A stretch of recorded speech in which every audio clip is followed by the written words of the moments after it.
ہم سب کو چاہیے کہ ہم توبہ استغفار کے لیے مانگیں.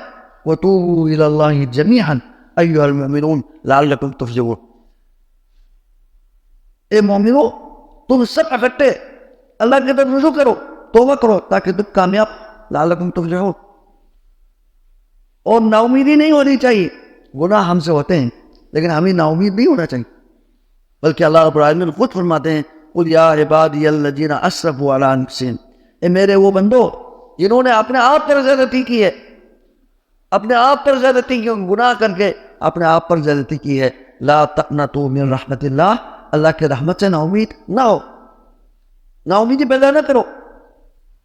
ان اللہ یغفر الذنوب جميعا، اللہ رب العالمین اگر اللہ تعالیٰ چاہیں، اگر بندہ صحیح توبہ کرے، سچی توبہ کرے، تو اللہ تبارک و تعالیٰ تمام گناہوں کو معاف کر دیتے ہیں. بلکہ اگر کسی کی توبہ بہت اچھی ہو، کوئی گناہوں کو چھوڑ دے اور اپنے اندر ایک غور کرے کہ میں جس دنیا میں کیوں پیدا ہوا، میں تو اللہ کی بندگی کے لیے پیدا ہوا، اللہ تعالیٰ نے مجھے رزق حلال کمانے کے لیے بھی اللہ نے مجھے اجازت دی ہے، میں رزق حلال بھی کماؤں گا، اللہ تبارک و تعالیٰ کو خوش رکھوں گا.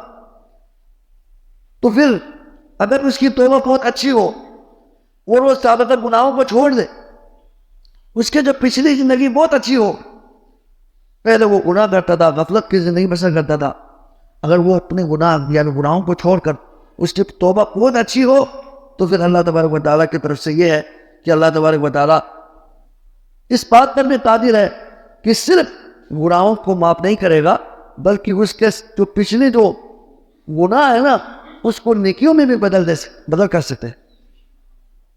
اولئک یبدل اللہ السیئات حسنات. اگر توبہ بہت اچھی ہو، اس نے بعد میں اس کو اتنی ندامت ہوئی کہ گناہوں کو چھوڑ دیا، اللہ کی طرف آیا، نمازوں کے پابند ہوئے، حق حلال کے اس کے اندر تمیز آ گئی، اور رشتہ داروں کے ساتھ صلہ رحمی کیا، دوسروں پہ حقوق ادا کیا، اچھے اخلاق والا ہوا، معاملات اس کے اچھے ہوئے، سچا بندہ ہوا.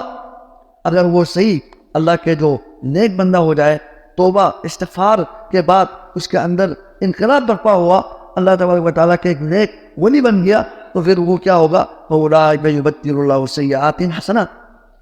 توبہ کر کے عمل صالح کرے، بقیہ زندگی میں عمل صالح کرے، نیکی کرے، اللہ کا نیک بندہ بن جائے، تو پھر اللہ تبارک و تعالیٰ یہ بھی اللہ تبارک و تعالیٰ اس کے اوپر قادر ہے کہ اس کے صرف گناہ معاف نہیں کرتے بلکہ اس کے گناہوں کو نیکیوں میں بھی بدل دے سکتے. اولئک یبدل اللہ السیئات حسنات. یہ توبۃ نصوح کے لیے. توبۃ نصوح کے بہت بڑے فوائد